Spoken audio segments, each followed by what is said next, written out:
Hello, Penrith Chambers of Commerce. How are we on a Thursday morning?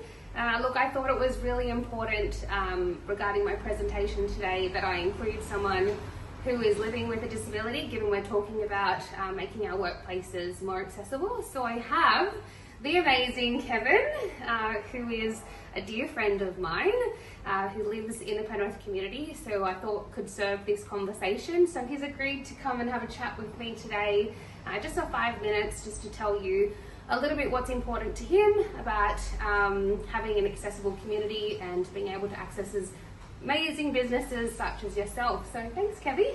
It's okay. Yeah, look, I've worked in open employment off and on for the last 35 years. My first job was at Australia Post in Sydney, and then I worked at Telstra.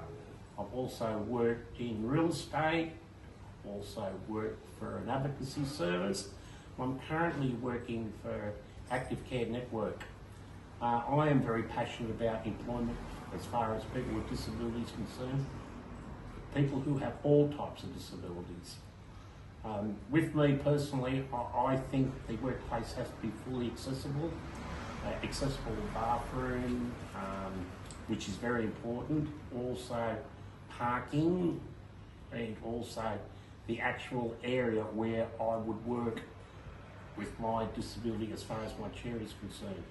I also think that we should be catering for people with intellectual disabilities and also for clients who have vision impairments, which is very important.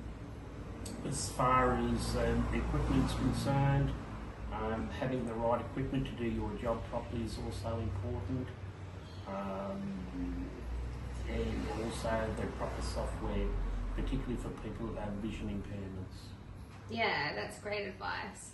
So let's say you were visiting a business in the Penrith community. Let's say you're going into your banking or your shopping or whatever. What do you need to be able to get there in terms of accessibility? What do the surroundings need to be like for you? Well, they need to be fully accessible. Yeah, so for the ignorant people of the room, what does that mean? Well, it means to me access to the telemachine. Yeah. Some of the telemachines I have great difficulty pulling the card out. Okay. For a person who has a vision impairment, the same thing. They would have problems accessing telemachines, I guess.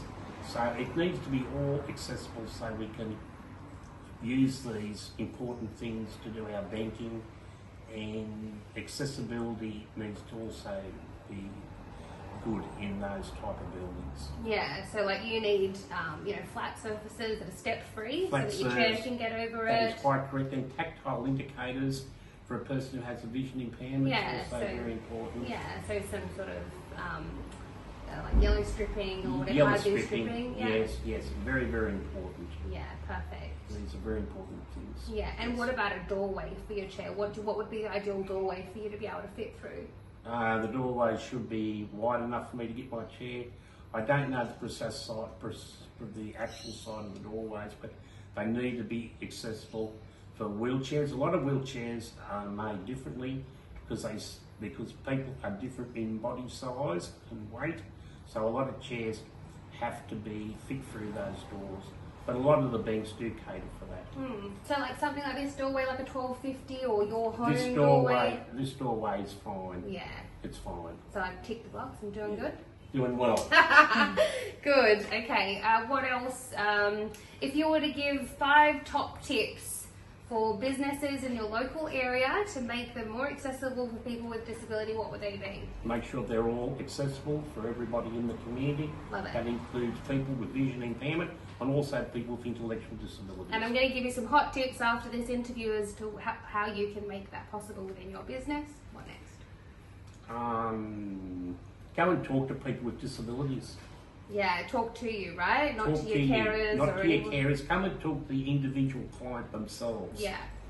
Okay, or contact one of the job providers, the disability job providers. Yeah, Kevin's very a strong advocate for employing people living with a disability. Very much so. Yeah, so anywhere that you can do that within your business, and I'll give you some hot tips after this interview how you can do that too. That is quite correct. Yeah. And can I just say something with the You haven't given me 5 yet, Kevin. Sorry. Sorry, I just want to say something else. Yeah, okay, go. with the advent of the NDIS, the client could also bring their carer to work with them. Yeah. The client is paid by the carer is paid by the actual client, and it'd be no cost to the firm or the company or the organisation. Yeah. Because you could find some client who works, or somebody who works for you with a disability, may need that extra little bit of help. Yeah, absolutely. And the carer would provide that help for that client. Yeah, perfect. How are we doing for time, Nick? You're behind the camera.